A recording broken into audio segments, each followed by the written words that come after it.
1984 में 3 दिसंबर की रात यानी 4 दिसंबर 1984 यूनियन कार्बाइड कंपनी की भोपाल शाखा में रात को 2 बजे एक ब्लास्ट होता है। इस ब्लास्ट से निकलता है methyl isocyanate. Methyl isocyanate, methane थोड़ी रिएक्शन करेगा, मीथेन से कम करेंगे तो मिथाइल बने, मिथाइल आइसोसाइनेट। ये गैस निकलती है और ये गैस इतनी आपको पता है मिथाइल अल्कोहल जहरीली हो जाती है, इतनी जहरीली लोगों को सांस लेने में दिक्कत होने लगा और उनकी सांस की नली क्या हो गई, जाम हो गई। और रात का 2 बज रहा था, अगल बगल में इतने लोग मर गए। सरकारी आंकड़ा बताता है लगभग 3 से 4 हजार लोग मरे, और सरकारी आंकड़ा 3 से 4 हजार बता रहा है, मतलब समझिए कितने लोग मरे होंगे।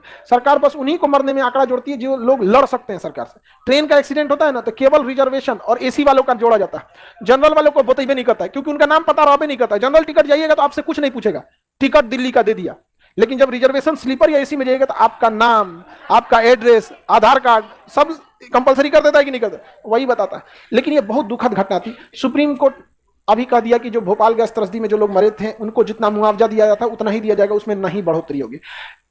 एंडरसन इस कंपनी के सीईओ थे।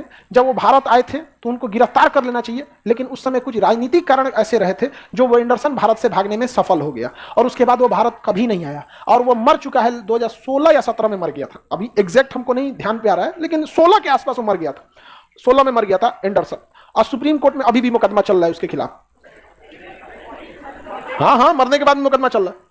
बहुत लंबा चलता है प्रोसेस मुकदमा में, तो आप जानते ही हैं कोर्ट में क्या है कि जजों की संख्या बहुत कम है।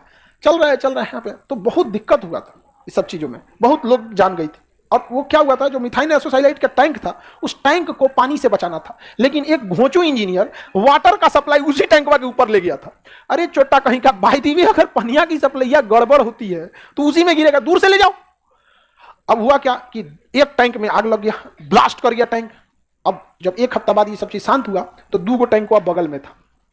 अब उस टैंकवा में डर था, अब उस टैंक को करेंगे क्या, तो एक ही रास्ता था, दोबारा कंपनी को स्टार्ट किया जाए, उस टैंक से दवाइयों को बनाया जाए। उससे कीटनाशक की दवाइयां बनती थी जो खेतों में छिड़का जाता था। खेत में दवाइयां थोड़ी, एक ढक्कन डाला जाता है 1 बाल्टी पानी में, सोचिए उसका टैंके में ब्लास्ट हो गया, बहुत दिक्कत हुआ। तो फिर दोबारा कंपनी चालू हुई ताकि उस 2 टैंकवा को खत्म किया जा सके। भोपाल के लोग भाग गए लोग। हाँ, रियलिटी है जो उस कारखाने के अगल बगल, भोपाल तो बड़ा शहर है ना, लेकिन जो पास का एरिया के लोग थे वो शहर खाली करके चले गए 1984 में। भैया क्योंकि लोग देखे थे अपने पास मरते हुए लोगों को, तो कहे कि दोबारा कंपनी, बाद में धीरे धीरे कंपनी सेटल हो गई, उसके बाद कंपनी ने पूरी उर्वरक को खत्म किया, अभी कंपनी भी बंद हो गई। तो ये मानक होने चाहिए। अक्सर आप सुनते होंगे किसी फैक्ट्री के बॉयलर में आग लग गया, 4 बिहारियों जो वहां पे चले गए। अभी दिल्ली में था मैटर, वहां पे कोई कपड़ा फैक्ट्री थी जिसमें बॉयलर फट गया था, तो भोपाल में भी क्या हो गया, दुर्घटना हो गई। तो ऐसे बहुत बार होता है इंडस्ट्रियल के लिए। हालांकि भारत सरकार का इंडस्ट्रीज पे बहुत कड़ा मानक है, लेकिन फिर भी कौन इतना जानते हैं, कौन फॉलो करता है यहाँ पर। आगे बढ़ जाए तो भोपाल गैस त्रसदी जो थी, कौन सी भोपाल गैस त्रसदी, इसमें बहुत सारे लोगों की मौत हो गई थी, बहुत दुखद घटना थी। आज भी वहां पे इसका असर देखने को मिलता है। आज भी जो उस त्रसदी से बच गए, अंधे हो गए हैं या कुछ कैंसर तक हो गया वहां लोग को, कई सारी समाज सेवक लोग उसके लिए लड़ाई लड़ते हैं। तो भोपाल गैस त्रसदी जल्द से रिएक्शन करके मिथाइल आइसोसाइनेट ब्लास्ट कर गया था, थोड़ी लापरवाही की वजह से। ऐसे चेरनोबिल में दुर्घटना हुआ था, इंजीनियर चोट्टा वो ऑन कर दिया उसको, वो दिखाना चाहता था कि हम कम वोल्टेज पे भी स्टार्ट कर सकते हैं। समझ में नहीं गया, गड़बड़ कर देते हैं सब, ऐसे एक से एक होते हैं सर।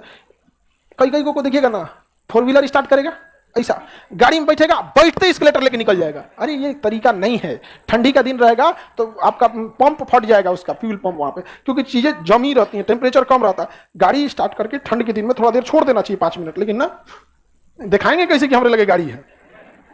मोटरसाइकिल में तो खैर छोटा सा इंजन होता है, उड़िए जाएगा तो कौन सी का होगा वहां पे। जितना का मोटरसाइकिल होता है उतना का इंजन बनवाने में गाड़ी में लग जाता है।